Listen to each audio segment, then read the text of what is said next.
കൊടുവള്ളിക്കാരുടെ സ്വന്തം fried chicken കഴിച്ചാലോ? Hey hello guys, foodies vibes ആണ്. നമ്മളിപ്പോൾ ഉള്ളത് 6 o'clock നമ്മൾ ഇവരുടെ ഫ്രൈഡ് ചിക്കൻ ട്രൈ ചെയ്യാനാണ് എത്തിയത്. ഇവരുടെ ഫ്രൈഡ് ചിക്കൻ എന്നും ഫേവറേറ്റ് ആണ്. ഒരു തവണ ഇവരുടെ ഫ്രൈഡ് ചിക്കൻ കഴിച്ചാൽ പിന്നെ ഇതിൻ്റെ ഫാനാവുമെന്ന് യാതൊരു സംശയവും വേണ്ട. അത്രയും അടിപൊളി മസ്റ്റ് ട്രൈ ഐറ്റമാണ്. ജസ്റ്റ് ഒരു തവണ ട്രൈ ചെയ്താൽ തന്നെ നിങ്ങൾക്ക് മനസ്സിലാവും നമ്മൾ പറയുന്നത് ശരിയാണോ അല്ലയോ എന്നുള്ളത്.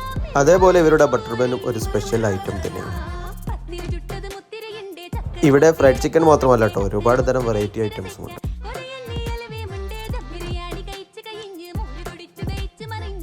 ഇവരുടെ എടുത്തു പറയേണ്ട മറ്റൊരു സംഗതി ഇവരുടെ പാർട്ടി ഹാൾ. ഇത്രയും സൗകര്യത്തോടു കൂടി പാർട്ടി സെലിബ്രേഷൻ നടത്താൻ പറ്റിയ സ്പോട്ട് ഇത് ഇവരുടെ മെയിൻ ഹൈലൈറ്റ് ആണ്. അതേപോലെ പാർട്ടി സെലിബ്രേഷന് പറ്റിയ എല്ലാവിധ ഐറ്റംസും ഇവിടെ തന്നെയുണ്ട്. നല്ല അടിപൊളി ഫുഡ് കഴിക്കാനാണെങ്കിലും ഇനി അതല്ല സെലിബ്രേഷൻ പരിപാടി നടത്താനാണെങ്കിലും നേരെ ഇങ്ങ് പോകണം. അപ്പോൾ ഇതിൻ്റെ ലൊക്കേഷൻ വരുന്നത് കൊടുവള്ളി പാലക്കുറ്റി 6 o'clock നേരെ വിട്ടോളി.